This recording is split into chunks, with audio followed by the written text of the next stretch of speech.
Nag-viral noong nakaraang taon ang picture na ito kung saan ang Miss Universe candidate na si Miss Thailand, poised and all smiles kasama ang napakarami niyang maleta.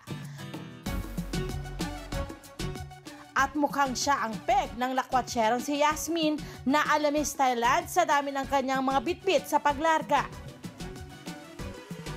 Hindi ko alam kung anong uunahin kong ilagay. Ang laki ng problema ko, especially sa mga toiletries. Laging nagkakalat yung shampoo, yung lotion, napakadumi tuloy tignan sa bag. Sa tulong ng architectural designer at DIY expert na si Camille, pagagaanin namin ang iyong biyahe.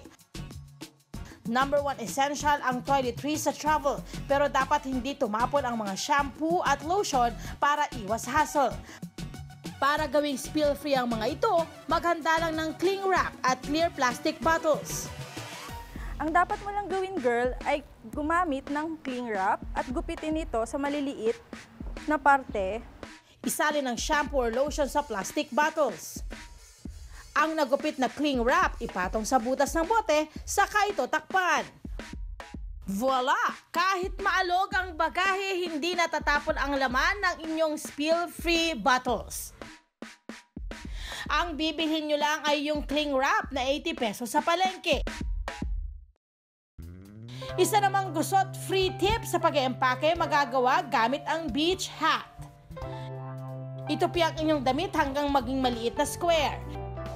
Ilagay ito sa loob ng beach hat. Ganon din ang gawin sa iba pang mga damit. Ipatong ang beach hat sa maleta. O ayan, Yas. Space saving na, iwas gusot pa sa damit. Maalog man ang bagahe, safe and secured ang paboritong pangrampa mula sa pagkagusot sa tulong ng beach hat. Let's make our own neck pillow gamit ang mga medyas, pantahi, velcro at pillow stuffing. Ito ang medyas bago ito palamanan ng pillow stuffing. Pwede nating magamit yung mga nasira nating unan, mga sirang teddy bear, stuffed toy. Pagkatahi sa bukas sa portion ng medyas, itahi na rin ang nagupit na velcro sa magkabilang side.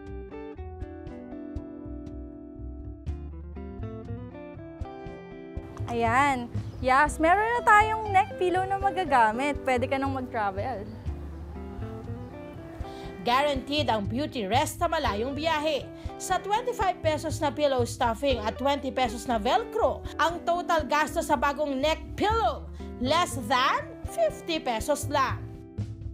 Kung camping o hiking naman ang inyong larga at kailangang magluto, mainam na magdala ng mga pampalasa. Para sa DIY condiments container, maghanda ng lighter, papel, gunting, long nose na pliers at straw. Gamit ang long nose na pliers, ipitin ang dulo ng straw. Sunugan ito ng lighter ng bahagya at isil gamit ang long nose.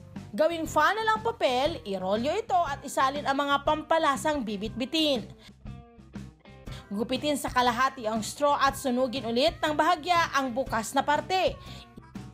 Isil gamit ang long nose. Lagyan ng label ang straw. Kung may mga lulutuing potahe sa camping, gumawa pa ng marami at idagdag ang mga kailangang sangkap. Sinong mag-aakala na may asukal ka sa bagahe? Pandagdag tamis sa kape sa iyong wais na biyahe. Wala ka pang gasto sa iyong easy-to-bring condiments containers. Sa susunod na larga, gawin ang simpleng travel hacks na ito. Hassle-free na ang biyahe, mapapagaan pa ang inyong bagahe.